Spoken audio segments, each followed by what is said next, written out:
Assalamualaikum warahmatullahi wabarakatuh.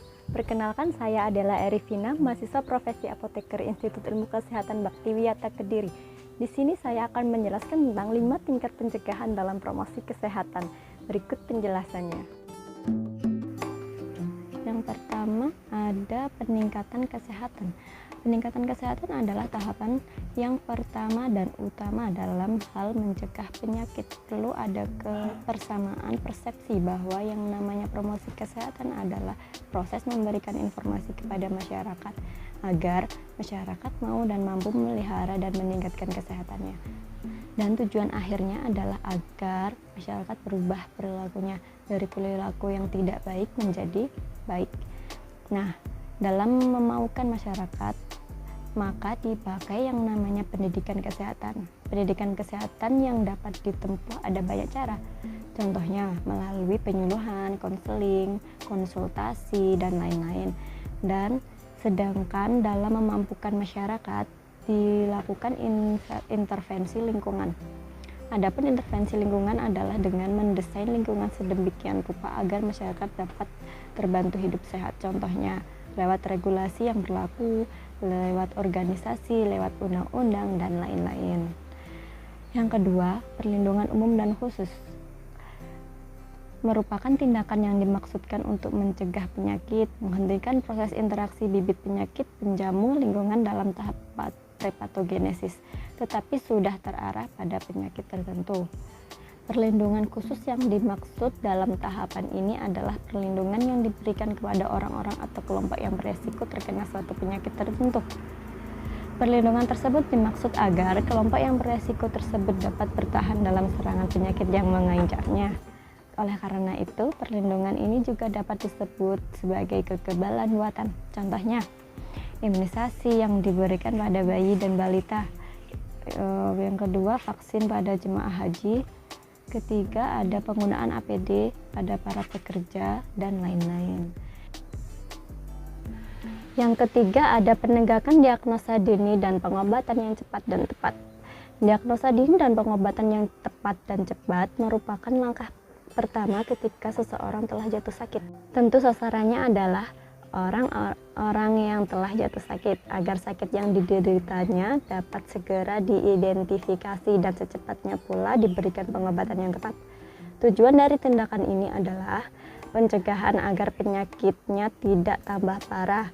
Perlu kita ketahui bahwa faktor yang membuat seseorang dapat sembuh dari penyakit yang diderita bukan hanya dipengaruhi oleh jenis obat yang diminum dan kemampuan tenaga medisnya, tetapi juga dipengaruhi oleh kapan pengobatan itu diberikan. Yang kedua, semakin cepat pengobatan diberikan kepada penderita, maka semakin besar pula kemungkinan untuk sembuh.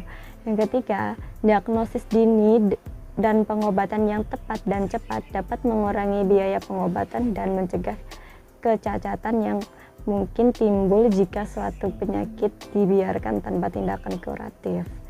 Contohnya adalah yang pertama, pada ibu hamil yang menunjukkan gejala anemia diberikan tablet Fe. Yang kedua, mencari semua orang yang telah berhubungan dengan penderita penyakit menular untuk diawasi agar bila penyakitnya timbul dapat segera dilakukan pengobatan. Yang keempat, ada pembatasan kecacatan. Merupakan tindakan penata laksanaan terapi yang adekuat pada pasien untuk mencegah penyakit menjadi lebih berat, menyembuhkan penyakit, serta mengurangi kemungkinan terjadinya kecacatan yang akan timbul. Kecacatan yang ditakutkan terjadi disebabkan pengobatan kepada penderita tidak sempurna. Adapun pembatasan kecacatan terkesan membiarkan penyakit menyerang dan membuat cacat si penderita, baru kemudian diambil tindakan. Banyak penyakit yang dapat menimbulkan kecacatan dapat dicegah dengan pengobatan yang lebih sempurna. Contohnya, yang pertama dengan rutin meminum obat yang diberikan oleh dokter sampai habis. Yang kedua, pengobatan dan perawatan yang sempurna agar penderita sembuh dan tidak terjadi komplikasi, misalnya menggunakan tongkat untuk kaki yang cedera. Yang ketiga, pencegahan terhadap komplikasi dan kecacatan dengan cara tidak melakukan gerakan-gerakan yang berat atau gerakan yang dipaksakan pada bagian tubuh yang mengalami cedera. Yang kelima, ada tahap pemulihan. Tahap pemulihan ini ditunjukkan pada kelompok masyarakat yang dalam masa penyembuhan, sehingga diharapkan agar benar-benar pulih dari sakit sehingga dapat beraktivitas dengan normal kembali. Perlu diketahui bahwa dalam tahap rehabilitasi minimal ada 4 poin yang harus diperhatikan, yakni yang pertama pemulihan fisiknya, kedua pemulihan mentalnya, ketiga pemulihan status sosial dalam masyarakat, dan yang keempat pemulihan estetis. Contohnya adalah yang pertama, mengembangkan lembaga-lembaga rehabilitasi dengan mengikutsertakan masyarakat, misalnya lembaga untuk rehabilitasi mantan PSK, mantan pemakai nafsa, dan lain-lain.